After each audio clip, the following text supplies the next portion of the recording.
hablar un poco, les voy a hablar un poco del rol de los diferentes métodos de imágenes para la valoración de la patología esplénica en los niños. En primer lugar, recordar algunas cuestiones que tienen que ver con la anatomía y las relaciones esplénicas. Ustedes saben que el vaso es un órgano de localización intraperitoneal, que tiene varias relaciones, que eso es lo que hace a la complejidad de su evaluación. Se relaciona con el páncreas, con el riñón izquierdo, con el lóbulo hepático izquierdo y con el hemidiafragma izquierdo también. Y que, si ustedes recuerdan de la histología del vaso, el vaso tiene básicamente dos estructuras importantes, que son la pulpa blanca, que es en donde se alojan los folículos linfoides, y la pulpa roja, que tiene que ver más con elementos vasculares. Para la valoración imagenológica del vaso, y sobre todo en los niños, nosotros contamos con la ecografía en su modalidad multiparamétrica, como hacía referencia José, en cuanto a que en los últimos años la ecografía no apunta solamente a lo que era lo que se conoce como el modo B, sino que hoy tenemos el modo Doppler color en todas sus variantes, y así también la elastografía.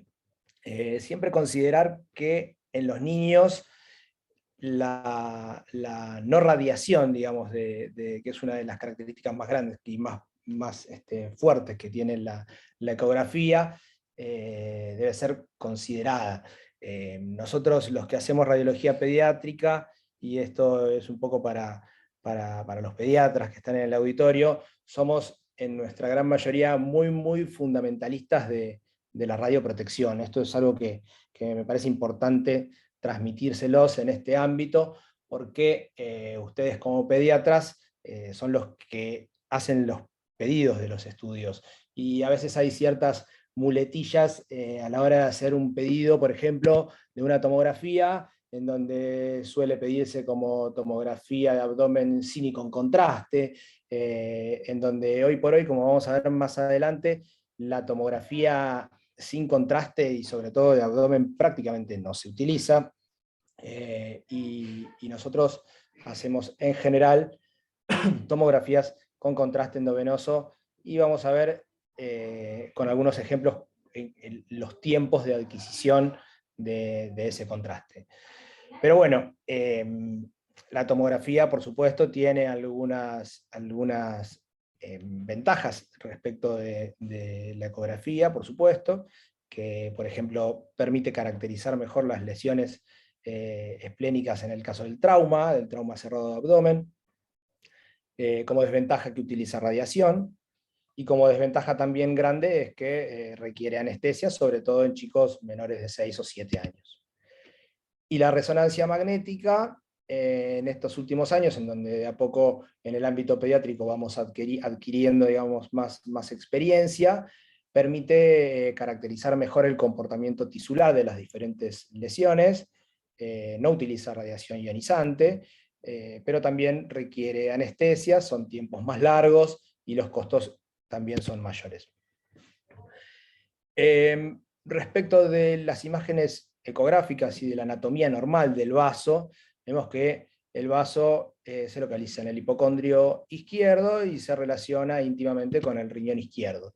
Y como variantes anatómicas más frecuentes, podemos encontrar, por ejemplo, hendiduras esplénicas, podemos encontrar lo que se conoce como el vaso accesorio, que la localización más frecuente de los vasos accesorios es a nivel del ilio, o cercanas al polo inferior, en general menores a 2 centímetros. Esta es una imagen de una resonancia magnética en donde también podemos ver acá la presencia de un vaso accesorio. En general es único, aunque pueden ser también múltiples. Respecto a las alteraciones del situs, ustedes saben que hay muchos síndromes, la heterotaxia, que asocia diferentes tipos de cardiopatías, pueden producir, y de hecho producen alteraciones de la localización del vaso. En este caso vemos un chico con un vaso en una localización prevertebral, y en este caso vemos otro paciente con una poliesplenia que puede ser a la derecha o a la izquierda. Y en este caso, un paciente con un hígado en barra.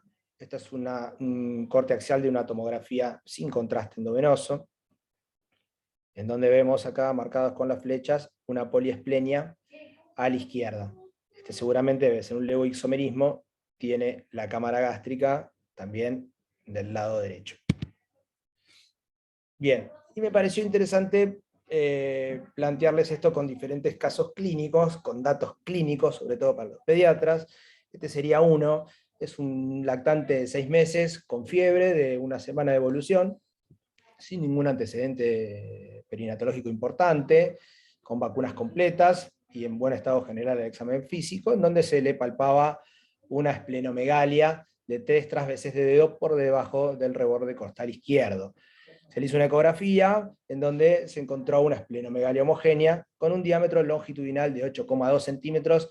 Esto se los quería poner como ejemplo para que sepan que nosotros, como todo en pediatría, utilizamos una tabla de valores normales que se relacionan obviamente a la edad, y que para cada edad, para cada rango etario, hay un diámetro longitudinal del vaso con un límite superior de normalidad. Entonces, cuando nosotros les decimos que en un informe que un chico tiene una esplenomegalia, ya sea homogénea o heterogénea, según vamos a ver ahora, nos referimos a esa tabla que es la referencia para ver si el vaso está grande o no. Y cuando hablamos de vaso grande, yo no quería entrar en el detalle, las causas de esplenomegalia son muchísimas. La esplenomegalia es un hallazgo que es bastante inespecífico como hallazgo aislado, pero podemos tener esplenomegalia por una enfermedad viral completamente inespecífica, hasta un paciente con hipertensión portal o un paciente con enfermedades de depósito, y bueno, la lista es interminable. Este es otro caso de una nena de 14 años, que no tiene tampoco antecedentes relevantes, con un síndrome febril prolongado, poliartralgias, un rash, y en el examen físico un exantema y reticulado de los 4 miembros. Es una chica que tenía un laboratorio por lo demás normal, con un leve, digamos, leucocitosis y algunos reactantes de fase aguda, con todos cultivos negativos, serologías negativas y una PPD con una lectura negativa. Y en la ecografía abdominal se podía ver una esplenomegalia leve y con visualización del parénquima esplénico con transductores de alta frecuencia.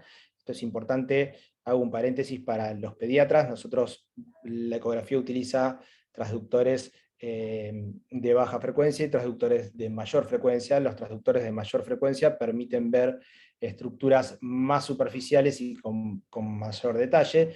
Uno, para valorar los parénquimas de los órganos sólidos, lo correcto, y esto también para los radiólogos, es valorarlos con los diferentes transductores. Entonces fíjense que estas características del parénquima esplénico que se ven en estas dos imágenes no se ven en esta, o sí es más sutil, que está visto con un transductor convexo de 3,5. 7 días más tarde se le repite a la paciente esta ecografía para, digamos, ver cuál era la evolución de eso que estaba descrito como imágenes hipoecoicas, chiquititas, que se veían en la imagen anterior, y vemos que persistían. Entonces, lo que les quería contar un poco es que, sobre todo con el advenimiento de los transductores de mayor frecuencia, se ven en el parénquima esplénico estas imágenes hipoecoicas bien pequeñas, todas inferiores en general a 10 milímetros, que no son ni más ni menos que la pulpa blanca, y representan los folículos linfoides. En general, y en función de estos hallazgos, se establecieron tres tipos de patrones. Un patrón que es el de grado 1, que es de aspecto granular, que es sobre todo en los niños más pequeños o en los recién nacidos, en donde no hay tanto desarrollo de folículo linfoide, y por eso el aspecto del parénquima es como más homogéneo.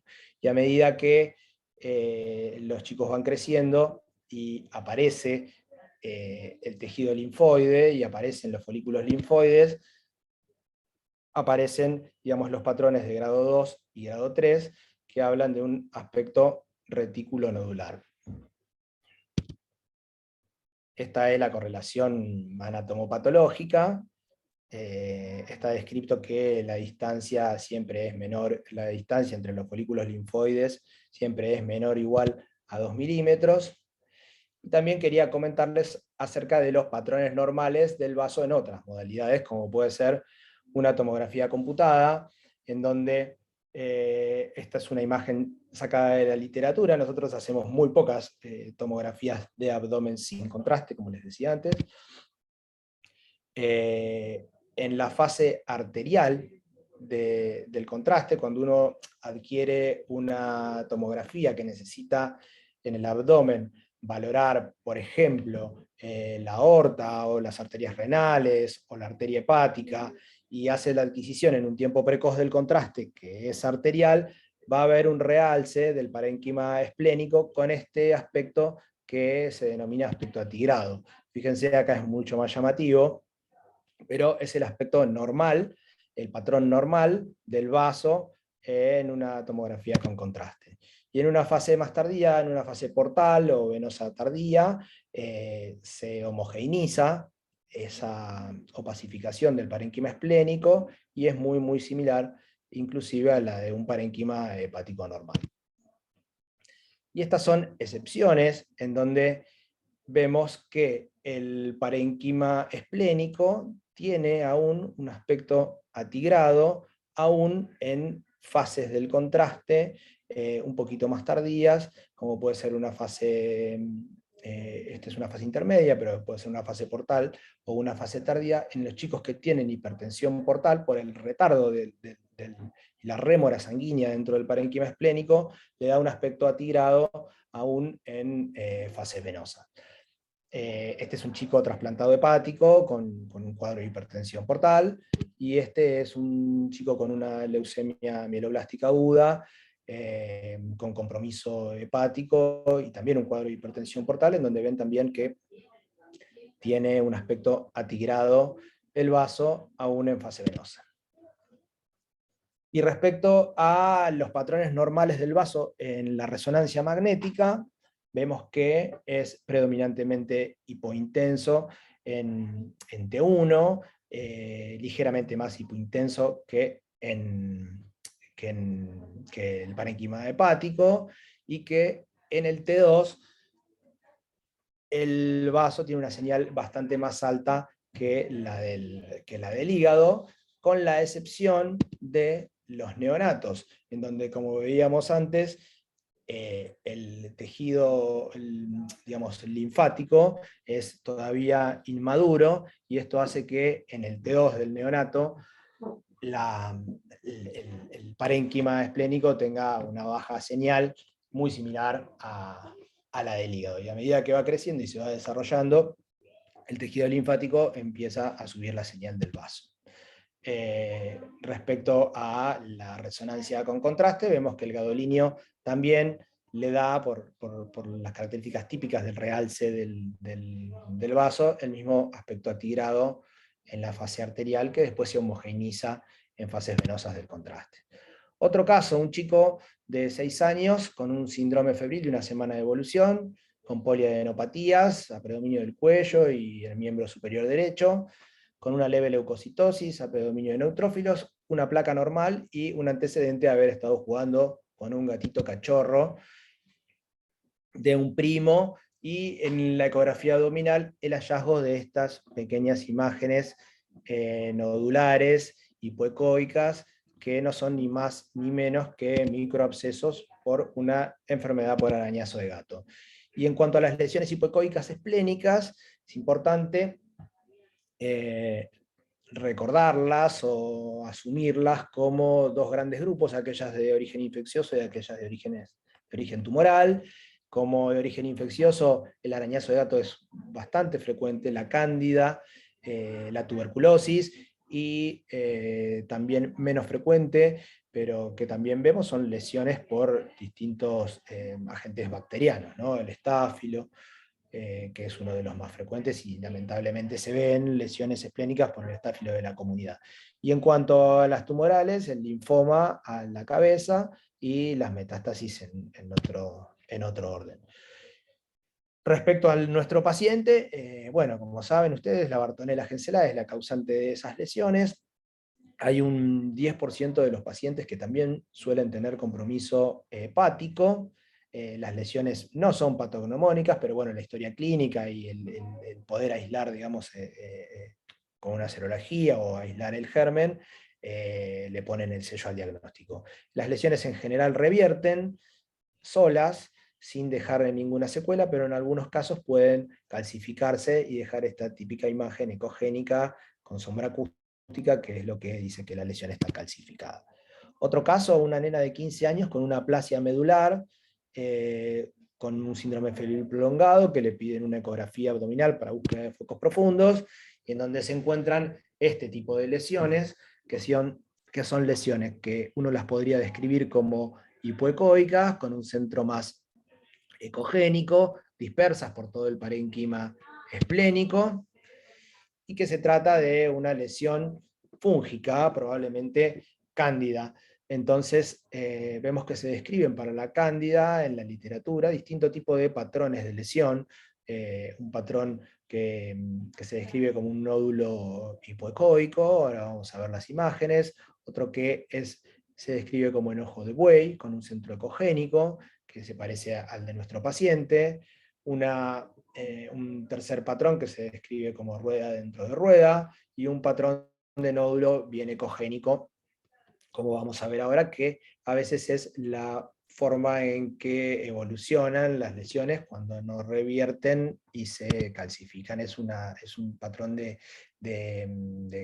como podríamos hablar de una cicatrización de la lesión. Entonces, acá podríamos decir que estos son nódulos hipoecoicos, que son microabscesos por cándida. En este caso, el caso de nuestro paciente, con esa imagen en ojo de buey. En este caso, el tercer patrón, que es la imagen de rueda dentro de rueda. Y el último patrón, que es el patrón de la lesión calcificada y con sombra. Y me pareció importante ponerles una imagen de una resonancia, porque la resonancia, como les decía al principio, nos permite caracterizar mejor estas lesiones, permite ver lesiones a veces incluso más pequeñas que en la ecografía, más allá de que nosotros con la ecografía y los traductores de alta frecuencia tenemos buena definición de este tipo de lesiones, y son lesiones que en el T2 se van a ver predominantemente hiperintensas, con contraste pueden tener un realce que suele ser bastante tenue y periférico, y en este caso confirmamos que también hay lesiones hepáticas, aunque de menor tamaño. Otro tipo de infecciones es, por ejemplo, en este caso, que vemos una esplenomegalia, más allá de que acá no está constatada la medida, es un vaso aumentado de tamaño, heterogéneo, con múltiples imágenes hipoecoicas, que algunas son confluyentes, y que fíjense que no tienen una vascularización considerable al examen Doppler color, y tienen áreas, algunas tienen áreas en el centro más hipoecoicas o anecoicas, que son lesiones que son características de la TBC congénita, y esto habla de una probable diseminación biliar. Les había dicho de los abscesos bacterianos. Acá hay un microabsceso único en un paciente con un estáfilo, y esto es un absceso ya más grande, que ocupa el tercio, digamos, el polo superior y el tercio medio del vaso, mucho más complejo, de bordes más irregulares. Los abscesos pueden aparecer ya sea por diseminación hematógena, o bien por contigüidad. Y fíjense, es otro paciente más grande, 14 años, con fiebre, hepatosplenomegalia, poliadenopatías y síntomas B, sudoración, pérdida de peso, y tiene estas múltiples imágenes hipoecoicas en el vaso que no tienen señal Doppler color en la periferia, y se trataba de un linfoma de Hodgkin. Y respecto del linfoma, saber que aquellos con compromiso esplénico, el 35% de los linfomas de Hodgkin pueden tener compromiso esplénico y el 15% de los no Hodgkin. En general todos van a tener esplenomegalia y puede ser homogénea o heterogénea, y los que tienen esplenomegalia heterogénea tienen estas lesiones que fíjense que son prácticamente indescriptibles, digamos, indiferenciables con la ecografía de lo que son las lesiones por arañazo de gato, por ejemplo. Entonces ahí, bueno, la historia clínica y demás nos pueden ayudar. Fíjense, en este caso es otro chico también con un linfoma, con lesiones que son bastante más grandes, también hipoecoicas, pero heterogéneas, sin señal Doppler color, y que son similares a las anteriores, pero algunas como si fueran confluyentes, formando grandes nódulos o masas de origen adenopática, linfática.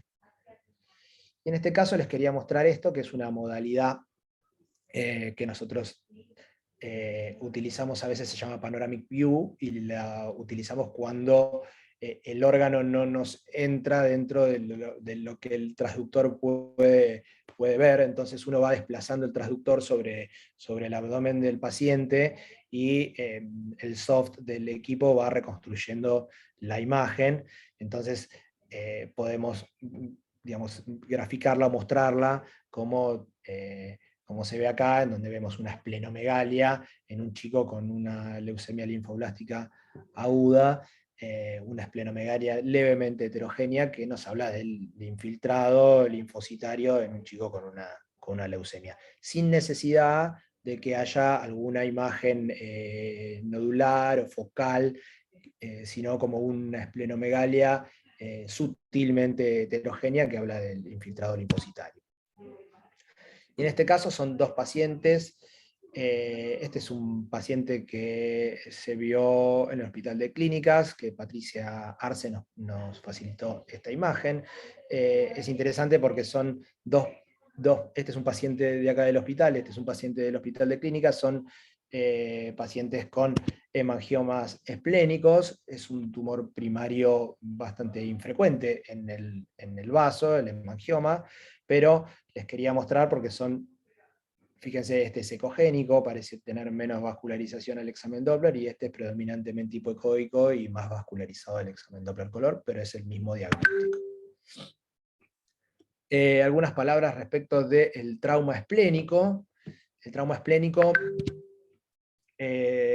me parece importante considerar que es el órgano sólido más frecuentemente afectado en el trauma cerrado, el vaso, que las imágenes apuntan a definir si el paciente tiene o no una conducta quirúrgica, que la tendencia de hoy es evitar la esplenectomía total, que antes era casi de elección en estos pacientes, pero hoy, digamos, a medida que se conoce más la importancia de las funciones inmunológicas del vaso, se intenta evitar que el paciente llegue a la esplenectomía.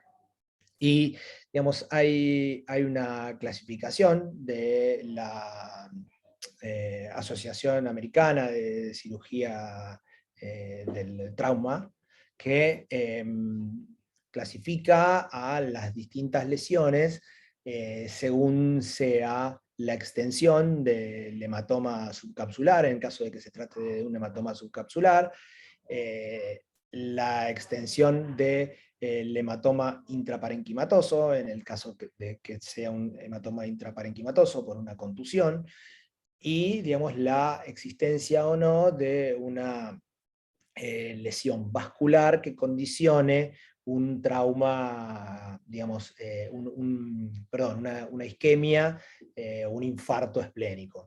Es importante que nosotros sepamos que el primer abordaje del trauma va a ser a través de la ecografía, pero que es de elección para categorizar bien en este tipo de lesiones la tomografía con contraste endovenoso para definir mejor cuál es el compromiso esplénico. Entonces les voy a dar algunos ejemplos. La verdad que esa clasificación es para tenerla también en el celular e ir a revisarla cada vez que uno ve un trauma esplénico, porque no es sencillo recordarla. En este caso vemos en el polo inferior del vaso un área hipoecoica que a la valoración con el Doppler color vemos que esa área inferior del vaso no parecería estar adecuadamente vascularizada, adecuadamente perfundida. Y acá hay otros ejemplos en donde vemos laceraciones que, como en este caso, atraviesan por completo el parénquima esplénico, y esta es la correlación en la ecografía. Fíjense que uno solo con la ecografía no podría categorizarla adecuadamente. Estos son otros dos ejemplos de lesiones esplénicas, a veces más extensas, a veces comprometen solamente a un polo y el resto se ve adecuadamente perfundido. La importancia de ver, como en este caso, la presencia de la colección o el hematoma subcapsular, o si ese hematoma subcapsular también rompe la cápsula y tenemos la presencia de un sangrado activo hacia la cavidad peritoneal. Y quería mostrarles también algunos otros ejemplos de lesiones esplénicas. En este caso, un quiste esplénico simple, chiquito, de paredes finas. No es frecuente encontrar quistes esplénicos simples. En este caso, este era un paciente estrella, de esos pacientes que uno difíciles de olvidar. Un paciente que tenía unos 10 años, que ingresó por una trombosis arterial aguda de un miembro inferior. Como toda trombosis arterial aguda, lo primero que se le pidió en búsqueda de algún tipo de tromboembolismo fue un ecocardio, y se encontró una imagen quística a nivel del miocardio, y para completar el estudio se le pidió una ecografía abdominal y se encontró este gran quiste esplénico, que no era ni más ni menos que un quiste hidatídico. Este es otro caso de una paciente que tiene esta lesión, que en realidad, si ustedes miran en detalle, son múltiples lesiones hipoecoicas. En este caso parecerían tener un nivel, acá parece ser más ecogénico, con algunos finos tabiques. Se trataba de una malformación linfática esplénica, con otras malformaciones linfáticas esplénicas más pequeñas, en un contexto de una paciente, no era lo primero que les iba a contar, por supuesto, con un síndrome de Klippel-Trenaunay, es una paciente con un síndrome de Klippel-Trenaunay, que en la resonancia podemos encontrar las múltiples imágenes. Esta es la principal, la más grande, múltiples imágenes esplénicas con este contenido líquido que es hiperintenso en T2, con finos tabiques, y que con el contraste a veces esos tabiques pueden tener un realce. Y en este es otro ejemplo de